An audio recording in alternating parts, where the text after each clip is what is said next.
Welcome to the channel, Dictoring of Darkness. Today's story follows two enslaved twin sisters who escaped into the Wild West and, against every law of their era, became the most lethal bounty hunters the frontier ever knew. Their names were wiped from the records.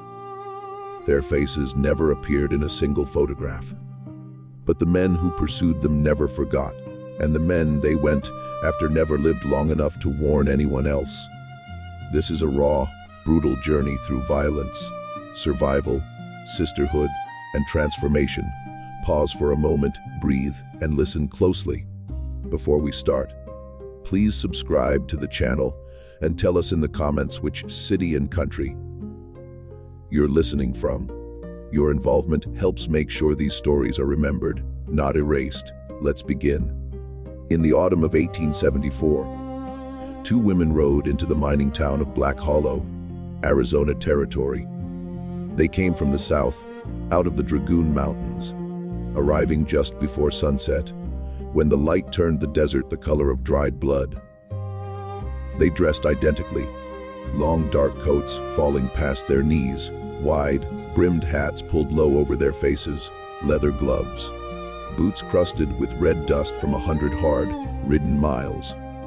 Each carried a rifle across her saddle and two revolvers on her hips. Each rode as if born in the saddle. They were black. They were women. They were twins. And in the saddlebag of the sister on the left, folded carefully between oiled cloth layers, lay a federal warrant for a man named Cyrus Holloway, wanted alive for murdering a territorial marshal in New Mexico. The bounty stood at 800, one of the region's largest.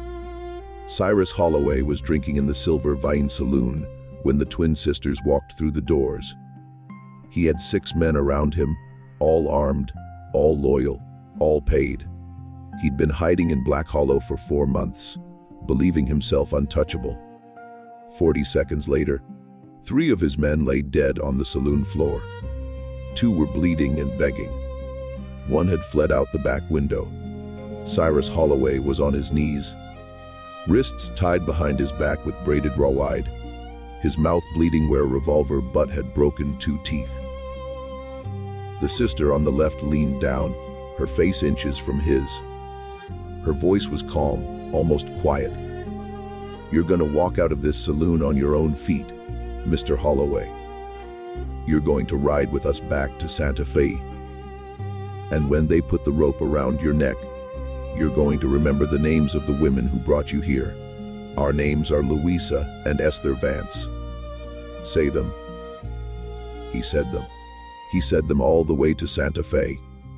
That night in Black Hollow marked the 17th capture in a career that would eventually total 41. 41 men dragged alive or carried dead across the deserts and canyons of the American Southwest by 2 women the newspapers couldn't agree how to describe. The Arizona papers called them the Vance twins. The Texas papers called them the Black Furies. The Mexican papers, writing in Spanish, simply called them Los Gemelos, the twins, as if no other word sufficed. The men who hunted bounties for a living called them something else. The reason they decided to try a new line of work, to understand how Louisa and Esther Vance became the deadliest bounty hunters the frontier had ever seen. We must go back nearly 20 years, back to a place called Rosewater Hall on the banks of the Yazoo River in Mississippi. Back to the night their mother was taken, because that's where the girls named Louisa and Esther died, and the women who would replace them were born. The year was 1856. The place was a cotton and indigo plantation called Rosewater Hall, owned by a man named Percival Dunmore. Percival Dunmore was what neighboring planters called a man of taste. He imported French wine. He played the violin badly but loudly. He collected books he never read, lining his library walls with leather, bound volumes that existed only to impress visitors. He also owned 147 human beings. Percival Dunmore didn't whip his slaves himself. He considered it beneath him. He employed a man named Silas Thorne for that purpose. Thorne was a sinewy, red, bearded Georgian who drifted west looking for work and found his calling at Rosewater Hall. He carried a bullwhip tipped with small lead beads, and he believed, as he often said aloud, that a slave who didn't bleed at least once a month was a slave who'd forgotten who owned him. Louisa and Esther were born on Rosewater Hall in the spring of 1852, identical twins indistinguishable to everyone except their mother. Their mother's name was Harriet. She worked in the laundry house behind the main mansion, near the kitchen gardens. She'd been a laundress since age 12. Her hands were permanently cracked from lye soap. Her back was permanently bent from wooden wash paddles, but her voice wasn't bent. Her voice could still rise. Harriet had been born on a South Carolina plantation and sold to Rosewater Hall when she was 19. She'd been married once, on that South Carolina plantation, to a man named Jubal. When she was sold, Jubal wasn't sold with her. She never saw him again. She didn't know whether the twins were his daughters or the daughters of an overseer who'd visited her cabin too many times in her first year at Rosewater. She chose to believe they were Jubal's. She told the girls so every night. "Your father was a strong man." She'd whisper in their cabin's dark, holding them both against her chest. Hay could read. "Did I ever tell you that?" He taught himself from feed sack labels. He told me once that the day was coming when black folks would read every book in the white man's library, and that day would be the end of the white man's peace. You remember that? Your father said the end of their peace was coming. Louisa and Esther were inseparable from the moment they could walk. They finished each other's sentences. They got sick on the same day and recovered on the same day. They dreamed the same dreams and woke at dawn to tell each other, giggling, that they'd met again in the night. Harriet watched them and was terrified.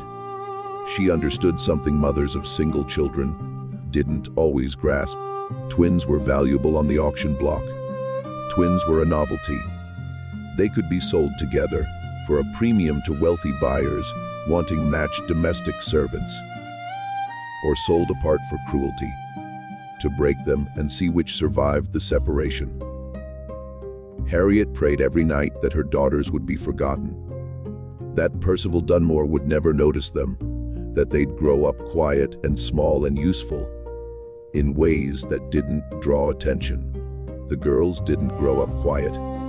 They didn't grow up small. By age 6, they were already working.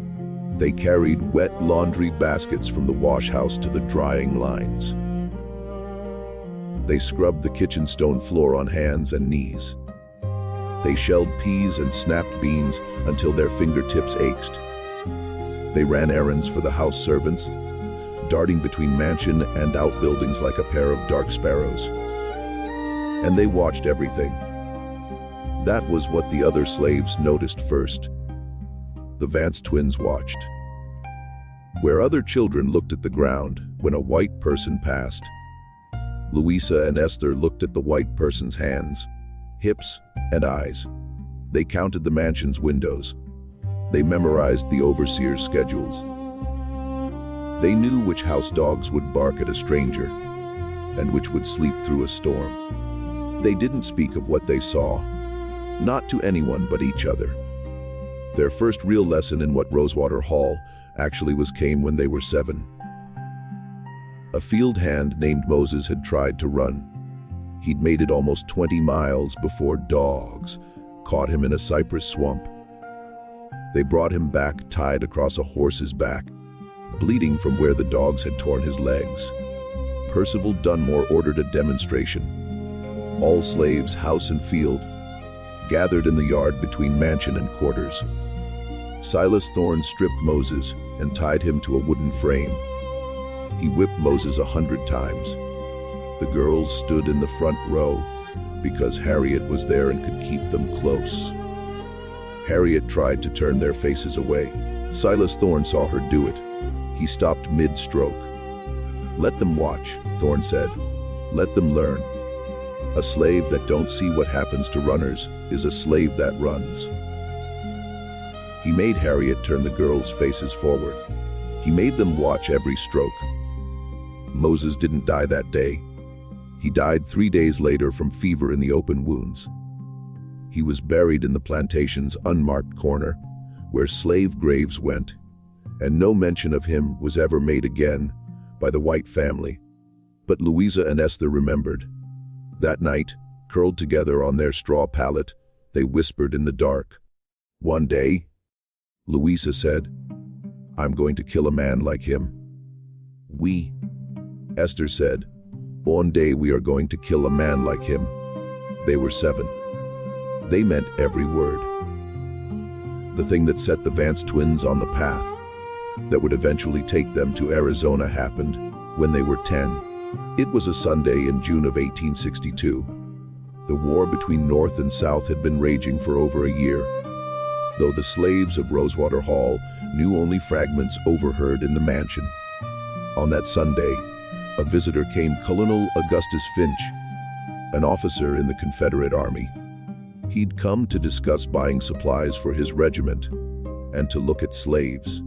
The Confederate Army was impressing black labor to dig fortifications and build roads, and Colonel Finch had authority to requisition workers from plantations he visited. Percival Dunmore didn't want to give up any field hands. Field hands were money, cotton, the engine of Rosewater Hall. So, Percival Dunmore offered Colonel Finch a different arrangement. He offered Harriet. Harriet was 34. She was still strong. She was a skilled laundress. And the Colonel's regiment, Dunmore argued, needed skilled laundresses badly. He would loan Harriet to the Colonel for the campaign's duration. When the campaign ended, Harriet would return to Rosewater Hall. In exchange, the Colonel would leave Dunmore's field hands alone. Colonel Finch agreed. The twins were told nothing until the morning Harriet was taken.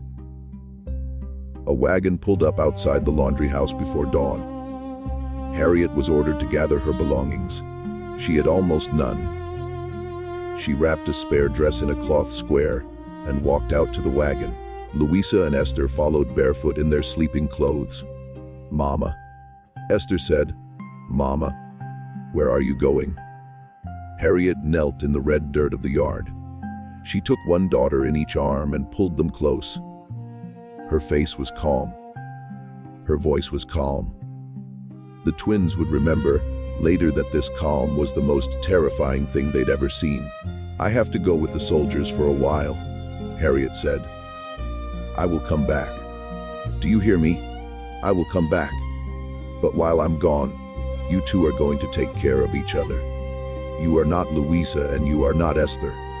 You are Louisa and Esther. One thing, one heart. Do not let anyone tear you apart. Do you hear me? Yes, Mama, they said together. Say it. Say your promise. One thing, one heart. And what do you remember? They remembered everything she'd taught them. They chose the thing that mattered most. The end of their peace is coming, Esther whispered. Harriet kissed them both on the forehead.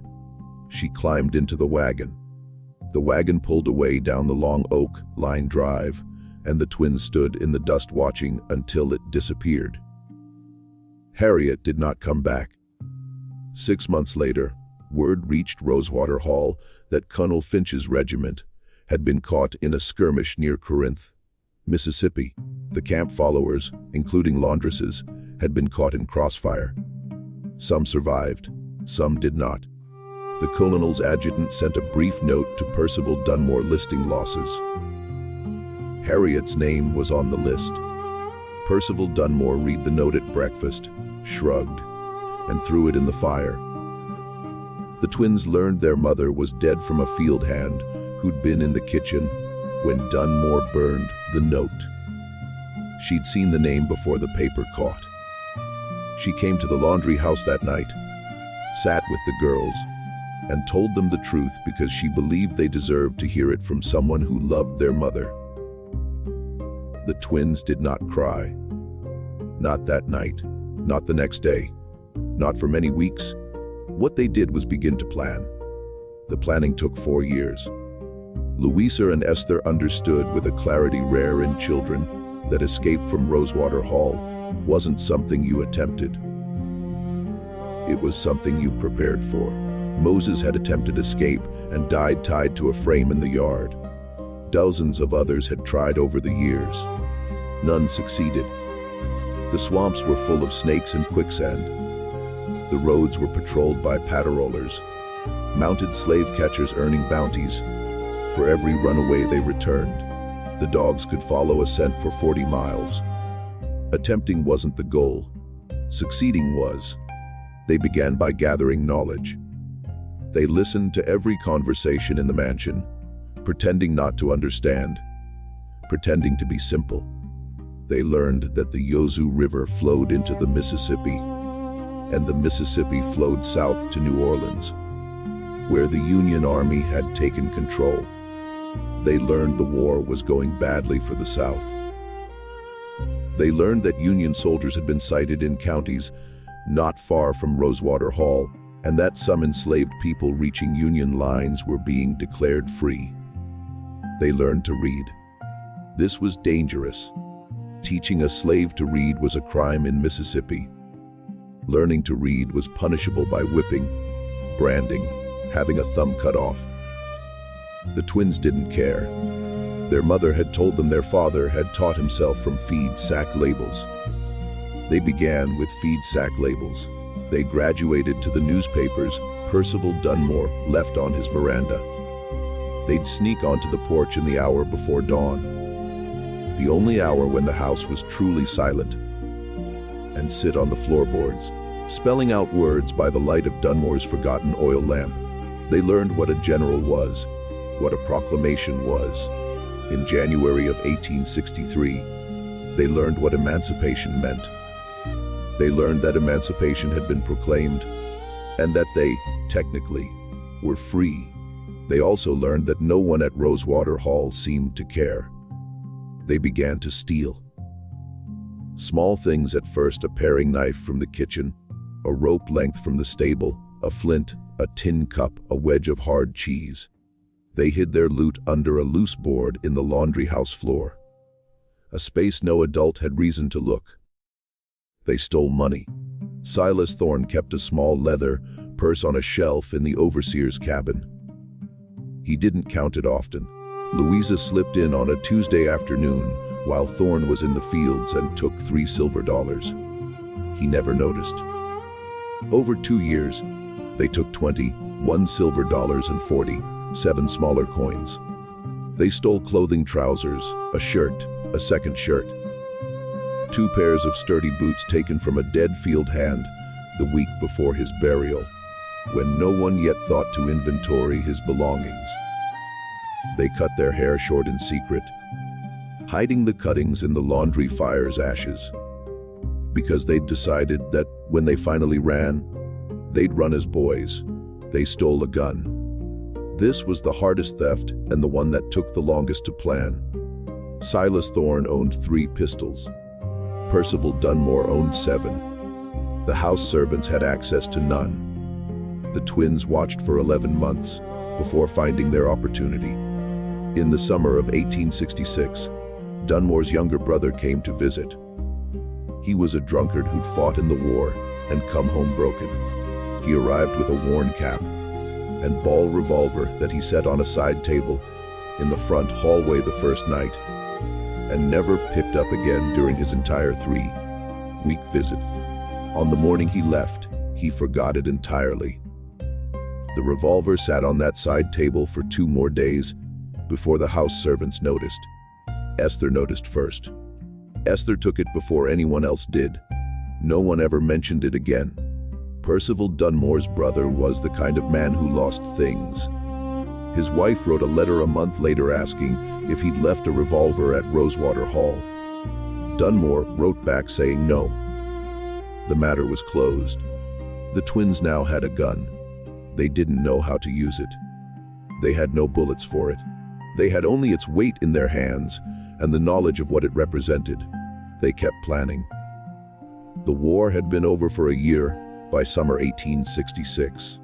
Slavery had been legally abolished by the 13th Amendment, and yet, at Rosewater Hall, almost nothing had changed. Percival Dunmore had gathered his workers in the yard shortly after the war ended and announced that they were now free, but they couldn't leave because they owed him for the food he'd fed them and the shelter he'd provided during the war. The debt, he said, would take several years of labor to work off. Anyone who tried to leave before the debt was paid would be treated as a thief and hunted as a thief. This was a lie many Southern plantation owners told in those years. The beginning of what would become sharecropping and debt peonage, a system to preserve slavery under another name. Most people at Rosewater Hall didn't know the law well enough to argue. Some who did argue were beaten by Silas Thorne, who'd kept his job after the war, because the work was still the work. A few had tried to leave and been returned by local sheriffs who somehow still considered Percival Dunmore's word law. The twins had read the newspapers. They knew Dunmore was lying. They'd owed him nothing. They'd been born his property and never agreed to any debt.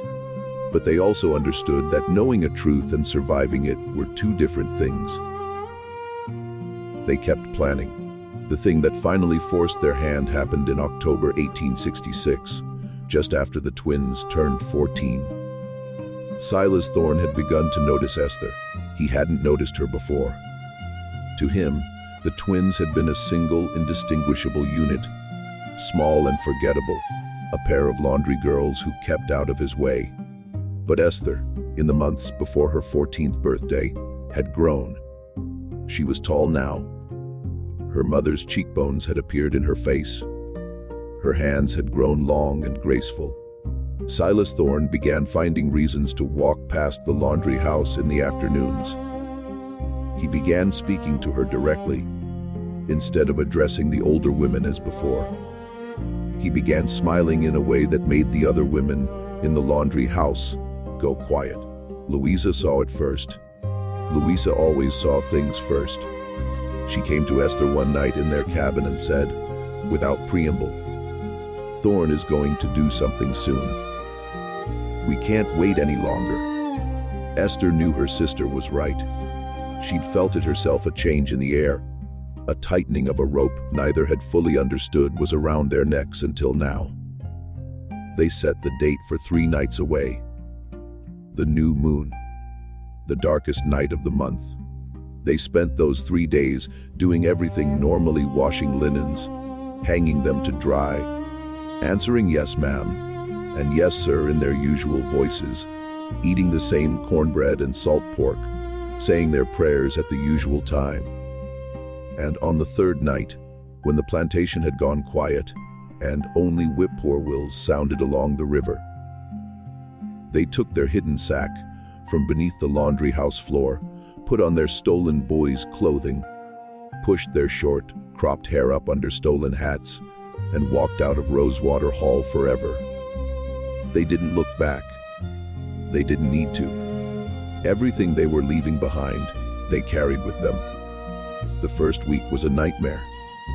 They moved only at night. They slept in hollowed fallen trees during the day. They ate the cheese and hard biscuits they'd stolen, then wild muscadine grapes from cane brakes, then nothing at all for 2 days. They stayed off the roads. The roads belonged to the patrollers, and the patrollers, despite the war's end, were still active in Mississippi, still hunting black people who traveled without written permission from a white employer. The twins had no such permission. They had only themselves. They crossed the Yazoo River on the 4th night, swimming with their sack above their heads, their stolen revolver wrapped in oiled cloth to keep the powder dry. The current was strong. Esther nearly drowned. Louisa pulled her out on the far bank by the collar of her stolen shirt, and they lay together in the mud for an hour, breathing, unable to move. "We are not going to die here," Louisa said finally. "I refuse. I refuse too," Esther said. They got up and kept walking. On the seventh night, they came to a small farm set back from the main road. A single light burned in the window. They were starving. They'd run out of water 2 days before. They'd reached the limit of what 2 14-year-old girls could do on their own strength. They watched the farm for an hour. They saw only one figure moving inside, an old woman, black. They took the chance. The old woman's name was Priscilla Hayes. She'd been born free in Ohio, moved south after the war with her husband, a Union Army veteran, to help establish a school for freed people. Her husband had been murdered by night riders 3 months earlier. She stayed on the farm anyway, because she had nowhere else to go, and because leaving felt like letting the night riders win. Priscilla Hayes opened her door to 2 starving girls dressed as boys, saw through the disguise in about 3 seconds, and said, "Get inside before someone sees you." She fed them. She let them sleep in her loft. She asked no questions for 2 full days. On the 3rd day, when they'd regained enough strength to speak, she sat them at her kitchen table and said, "No. Tell me who you are and where you're going." They told her everything. The first time they'd spoken their real story aloud to anyone but each other. It took hours. Priscilla Hayes listened without interrupting. When they finished, she sat for a long moment in silence. Then she said, "You can't go north. North is where everyone's running. The patrollers are watching every road north. You need to go west." "West," Louisa repeated. "West," Priscilla said. "Past the Mississippi, past Texas if you can manage it. Out to the territories. The territories are lawless in a way that can kill you, but also lawless in a way that can save you. There are black folks out there already, buffalo soldiers, cowboys, folks who went west during the war and never came back. Out there, nobody knows who you were. Out there, you can become who you want to be." "How do we get there?" Esther asked. "You're going to need more than you have," Priscilla said. "You need a real story. You need to learn things you don't know yet, and you need to stay with me for a while, a winter maybe. I can teach you some of it. The rest you'll learn on the road." The twins stayed with Priscilla Hayes for 7 months. She taught them to shoot. Her dead husband's Spencer carbine and 2 Colt Army revolvers were still in the house, with plenty of powder and ball. She'd learned to shoot from her husband, one of the first black men in his Ohio regiment. She wasn't a great shot, but she was a good teacher. And she taught them fundamentals: stance, breath, squeeze, don't pull, reload without looking. She taught them to ride. She had 2 mules and an old cavalry horse her husband had brought home from the war. The twins had never been on a horse. They fell off 100 times. They got back on 101. She taught them what she knew of the country west of the Mississippi. Drawing maps in the dirt with a stick, naming rivers to cross. Towns where a black traveler might find a bed, and towns where a black traveler would find a rope. She gave them the names of 3 people in Texas and 1 in New Mexico who might help if they could reach them. She taught them to pick a lock. A strange skill for an old school teacher's widow, but Priscilla Hayes was full of surprises. She taught them never to trust a white lawman, never to trust a black lawman who worked for a white one, and never, under any circumstances, to let themselves be separated in a strange town. "You are twins," she said. "That is your strength and your weakness. Together, you are 2 guns and 2 sets of eyes and 2 minds thinking the same thought. Apart, you are half of what you should be. Stay together. Whatever happens, stay together." On the night before the twins left, Priscilla Hayes gave them her husband's gun belt, the Spencer carbine, both Colt revolvers, the cavalry horse, and one of the mules. She refused to take any money for them. "Your mother would have done the same for my children, if I had any," she said. "Now go. And when you get where you're going, do something that matters." They rode out at dawn the next morning, heading west. They were 15 years old. They had no idea the woman who'd taken them in would be dead within a year, burned out of her farm by the same night riders who'd killed her husband. They had no idea the gun belt they now wore had been in 3 battles and killed at least 4 Confederate soldiers. They had no idea the name Vance, the name their mother had whispered as their father's, was about to be spoken in towns Priscilla Hayes had only sketched in the dirt. They only knew what their mother had told them: one thing, one heart. And the end of their peace is coming. The journey from Mississippi to Texas took the Vance sisters 4 months. They moved slowly because moving slowly was the only way to stay alive. They avoided towns' main roads and rivers with bridges, because bridges had toll keepers with questions. They crossed the Mississippi on a ferry run by a drunk Cajun who took their money and asked them nothing. The only kind of ferrymen they'd pay. They traveled as boys, hair cut short, wearing their stolen trousers, shirts, boots, and wide-brimmed hats, speaking in low voices when they spoke at all. Most of the time, they didn't speak.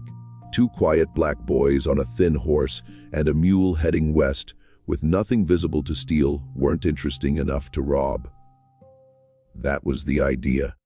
It worked most of the time. It didn't work in eastern Texas. 3 men on horseback rode up on them, one afternoon in the pine woods east of Nacogdoches. The men were white, dressed like drifters in grayish leftover Confederate coats many ex-soldiers still wore in 1867 because they owned nothing else.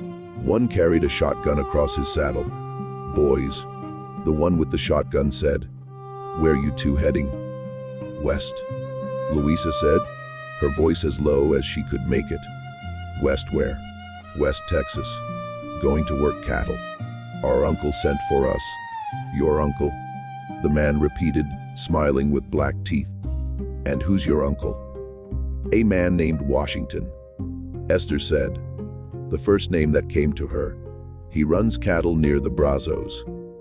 The 3 men looked at each other. The one with the shotgun kept smiling. "Boys," he said slowly, "I don't believe you have an uncle. I believe you are runaways. I believe somebody somewhere back east is missing 2 head of property, and I believe that somebody is going to pay us good money to have you returned." "The war is over," Louisa said. "There's no property anymore. The war is over where you come from, maybe. The war is not over here. And even if it was, there's always somebody willing to pay for a strong back and a young set of hands. Now, you 2 are going to get off that horse, and that mule nice and slow. Put your hands on top of your heads, and we're going to take a ride." The man with the shotgun had made 2 mistakes.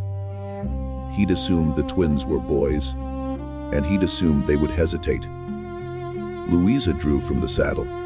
Esther drew from the hip. Both colts came up at the same instant, because the twins had been drawing together since they were 15, since the first time Priscilla Hayes made them practice in her barn. The man with the shotgun was dead before he finished his sentence. The second man got his pistol out of its holster before Esther's second shot put him on the ground. The third man spun his horse and tried to run. Louisa shot him out of the saddle at 30 paces. The twins sat on their own animals for a long moment, breathing, revolvers still in hand. The pine woods were very quiet. A single crow called. They climbed down and checked the men. All 3 were dead. They'd never killed before. Esther sat down on a log, hands shaking. Louisa sat next to her and put an arm around her shoulders. They sat that way for a long time. "Is this what it's going to be?" Esther said finally. "I think it's what it has to be," Louisa said. They searched the men. They found 37 in silver and paper, 80 Colt Nevi revolver, which they didn't. In the pocket of the man with the shotgun, they found a folded piece of paper. Louisa unfolded it and read it. Louisa, Esther said. "This is real matters." She held the paper out. "Wanted 40 for less than Louisiana. One cat the dead or laid of. Wanted for the pilots that are very body calls of Basilda. Bible life of lupus and left or alive." The twins looked at each other. They made a living doing this, Esther said slowly. They rode around with a piece of paper, found men, and brought them in for money. They tried to do it to us. Yes. But imagine if we were the ones carrying the paper. Imagine if we were deciding who the paper was for.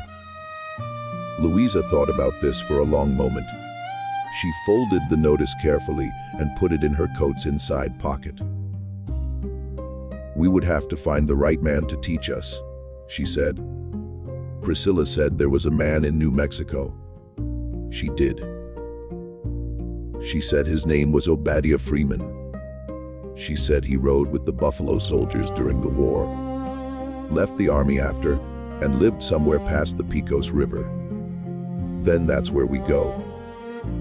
They took the 3 dead men's horses, buried the bodies under a thin layer of pine needles.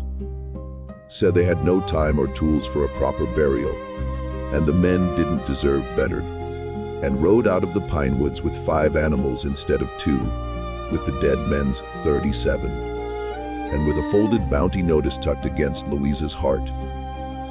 They were 16 years old. They had just become something new. The man Priscilla Hayes had named lived 300 miles west of the pine woods, in a small adobe house on the Pecos River, just south of what the Mexicans called the Llano Estacado, the Staked Plains. Finding him took the twins another 2 months. Obadiah Freeman was 51 when the Vance sisters rode up to his house on a warm April morning in 1868. He was a large man, broad-shouldered, gone somewhat soft around the middle, but still imposing. His hair had gone white at the temples. He wore a cavalry issue Spencer carbine on his back and a Remington revolver on his hip, with a long scar from the outside of his left eye down into his beard. He'd been born free in Philadelphia in 1817, the son of a schoolteacher. He'd read law as a young man but never practiced because no Pennsylvania court in 1840 would admit a black attorney. He'd worked as a printer instead, setting type for an abolitionist newspaper.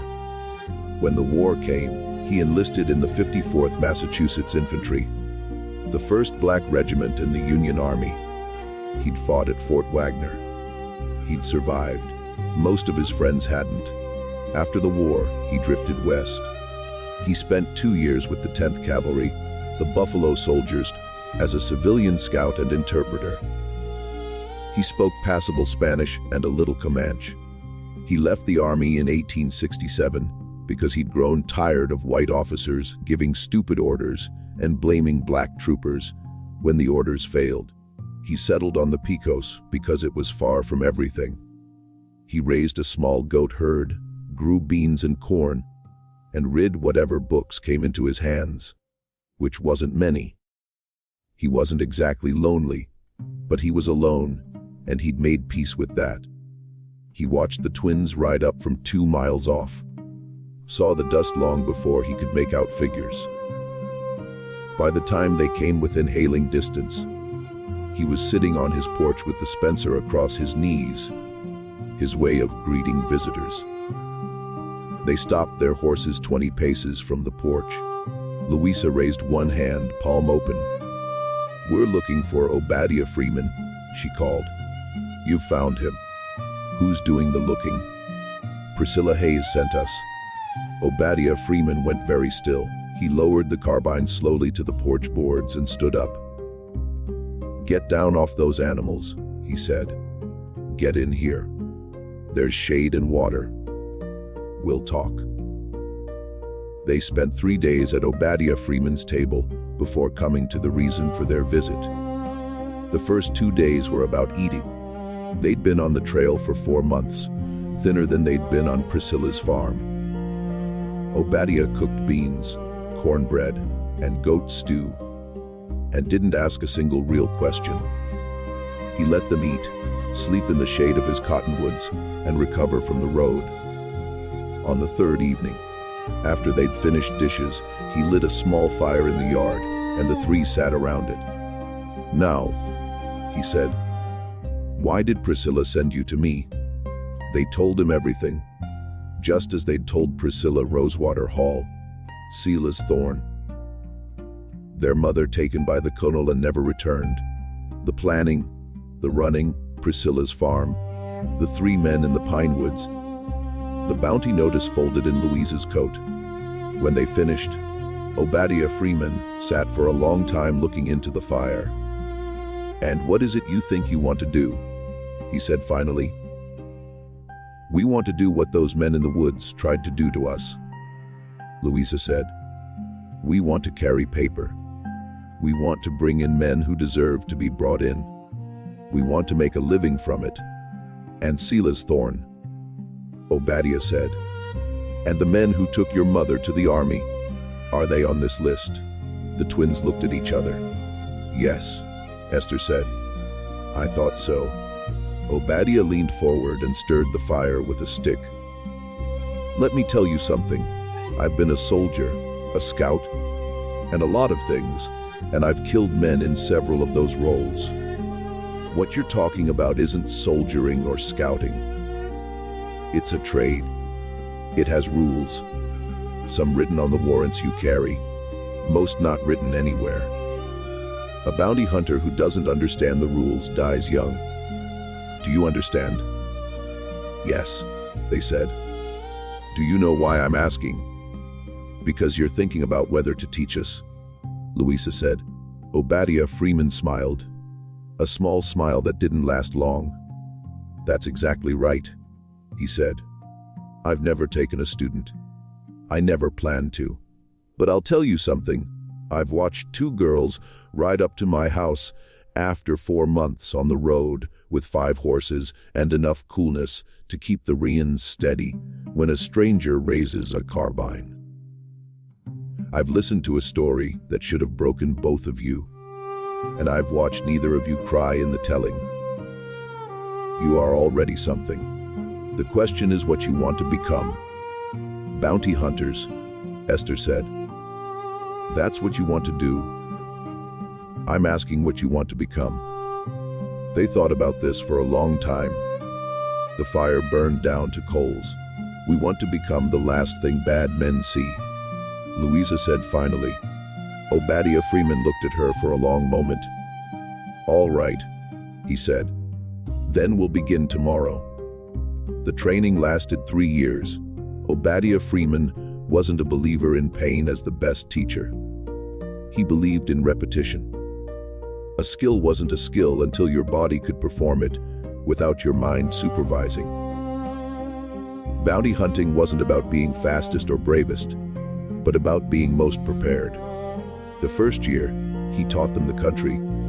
He rode with them across West Texas, into New Mexico territory, and down into the Chihuahuan Desert. He showed them water holes and dry washes that looked like water holes but weren't. He showed them the trails the Apache used, the trails the Comanche used, and the trails white men thought were the only trails.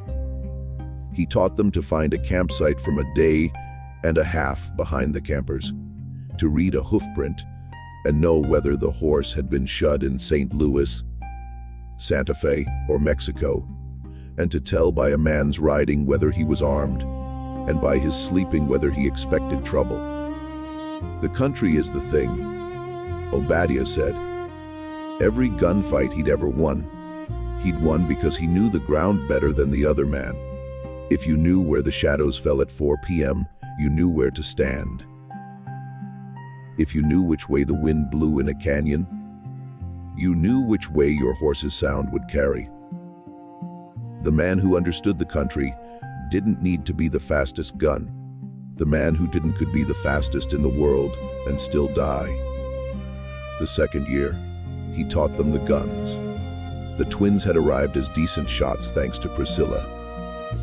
Obadiah made them something more. He had them shoot until their shoulders ached.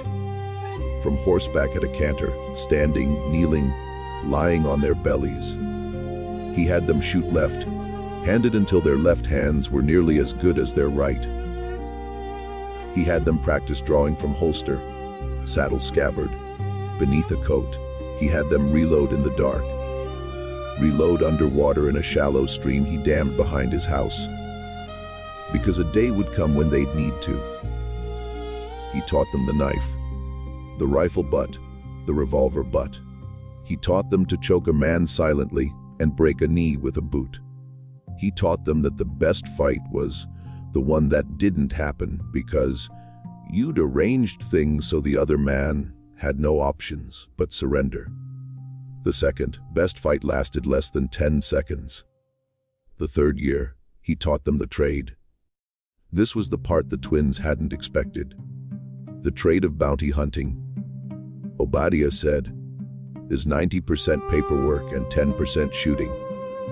A bounty hunter who can't read a warrant, tell a real one from a forged one, write a receipt, or present a captive to a federal marshal in a way that gets the marshal to pay the bounty instead of stealing it. That bounty hunter is going to die broke if he lives. He taught them to read a warrant, to write a good hand, because an educated black bounty hunter was less likely to be cheated than one who signed with an X. And about territorial and federal courts and how they did and didn't cooperate. He told them which marshals were honest and which were not. He told them to always bring captives in alive if possible. A living captive could testify that the twins had treated him by the book. A dead one couldn't defend them from murder charges. He taught them something else on the last night of the third year. They sat around a small fire in the cold night. The three of them like the first night. The twins were 19 now. No longer the girls who'd ridden up to the adobe house 3 years before. They were something harder, leaner. Their faces more like their mother's. Their eyes more like Obadiah's. There's one more thing, Obadiah said, and it's the most important. You are twins. That is your weapon. No one else in this country has what you have. No two men, no matter how close, think the way you two think. No two men draw at the same half second. No two men finish each other's sentences. I want you to understand what that means. Would you understand? Louisa said. No, Obadiah said.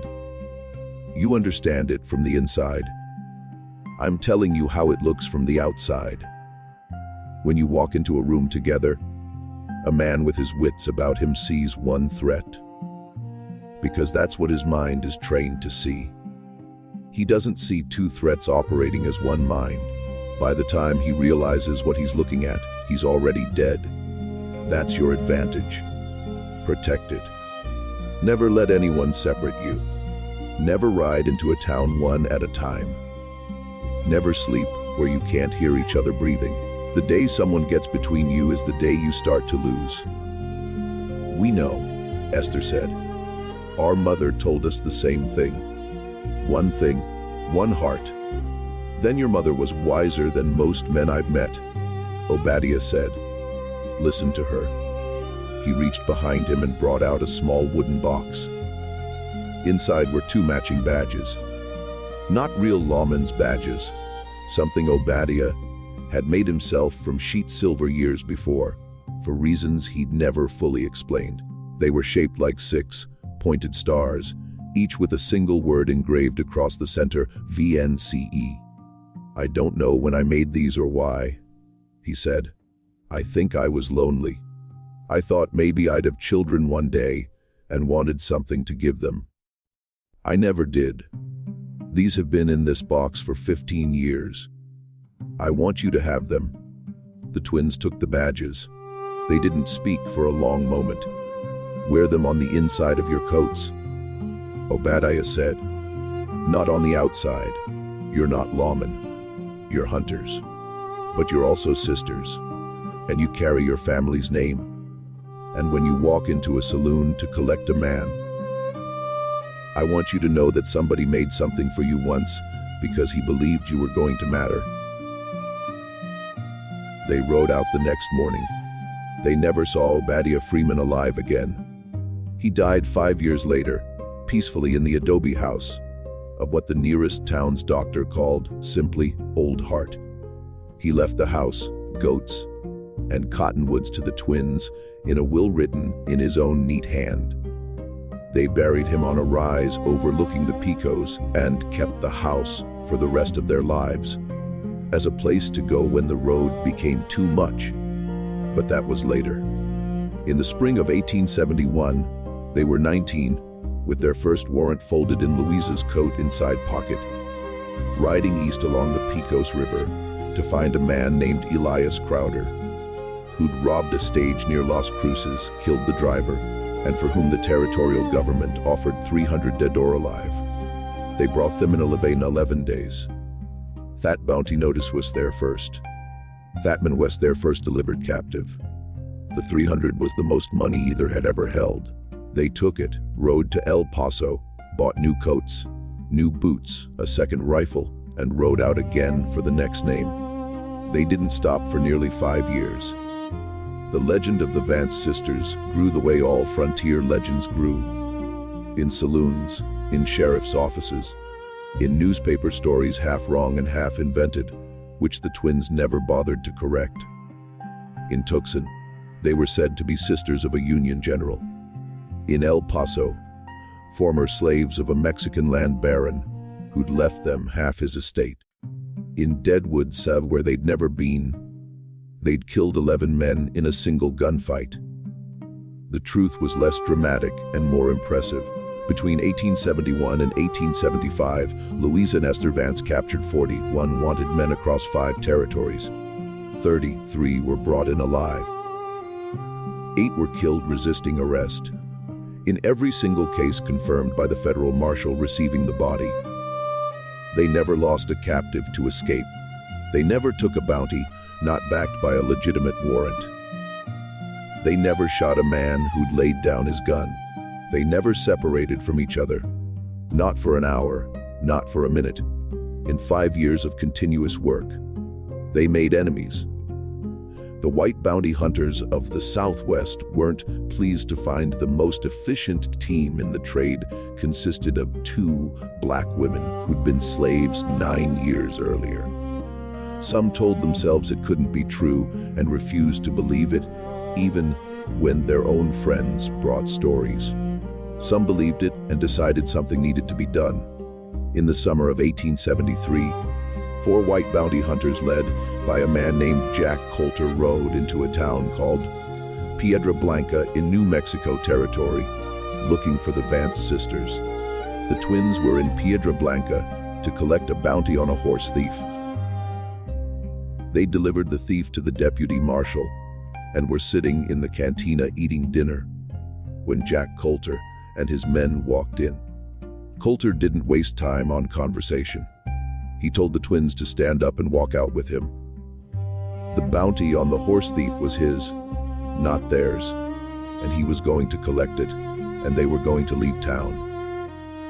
Louisa, who did the talking when she felt like it, set down her fork. She looked at Jack Coulter for a long moment without answering. Then she said, "Mr. Coulter, we've already delivered the man.